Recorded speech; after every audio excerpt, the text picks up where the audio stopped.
So in a previous video, I mentioned the inspirations behind Blood of the Kami, this little book coming April the 2nd, 2025, and specifically inspirations coming from manga and anime. Well, today in this video, I want to tell you more about other sources of inspirations coming from games, TV shows, and novels.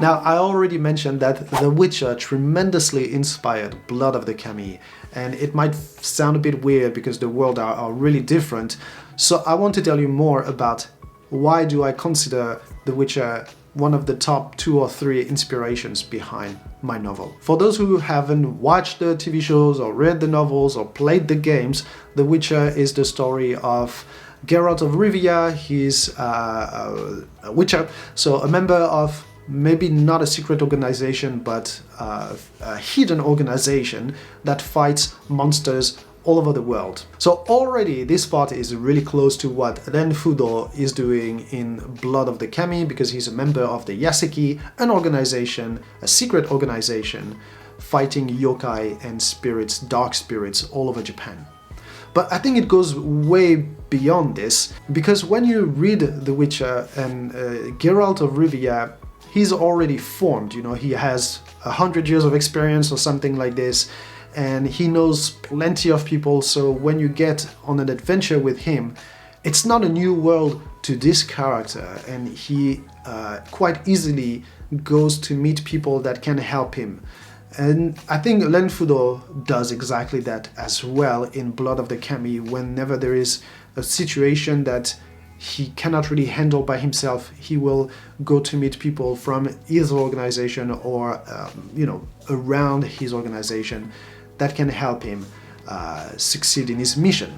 So you have this idea of like there is a world and infested by monsters, and then you have an organization that fights them, and within this organization you have a lonesome hero, but at the same time this hero knows he cannot do it by himself and he needs allies.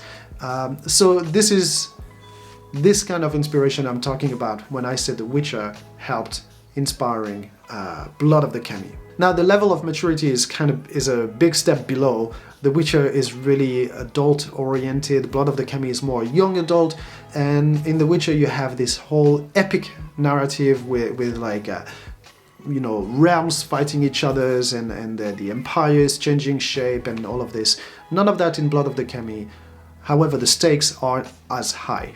Now, on purpose, I did not really specify which format of The Witcher I used I used as inspiration, because I loved 3 of them, you know, up to the end of season 1 of the TV shows. Then the next seasons we don't mention them. Game-wise, so specifically game-wise, I need to mention one game that I played, I think back in 2008 or 9 if I'm correct, and that is Okami.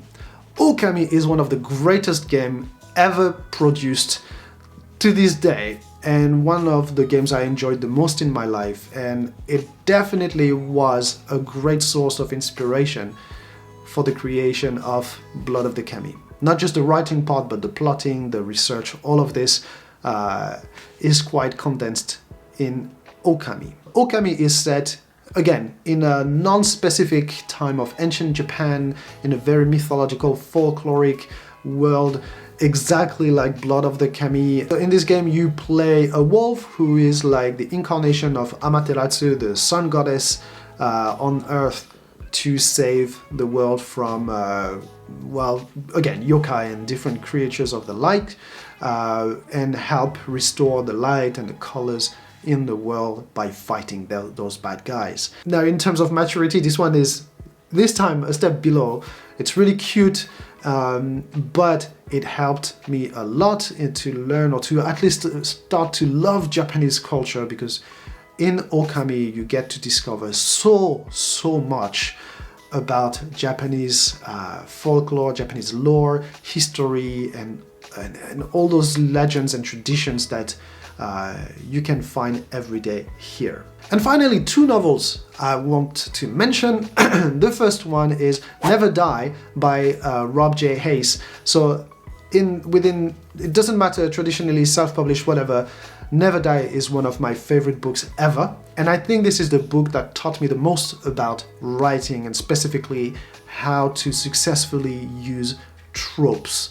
Something that I was shying away from as a writer until I read Never Die. Now, Never Die is also set in an East Asian inspired world, and maybe it inspired my novel Undead Samurai more than BloodoftheKami, but it was still there as a source of inspiration. You also have some creatures that feel like yokai in there, and again, that was just more for the how to write that Never Die inspired me quite a lot. And the second one is actually my novel. So Undead Samurai was also a great source of inspiration for me. Now it feels a little bit self-centered because, well, I wrote Undead Samurai. So the way Undead Samurai helped me write BloodoftheKami is by removing the stuff I didn't want in BloodoftheKami.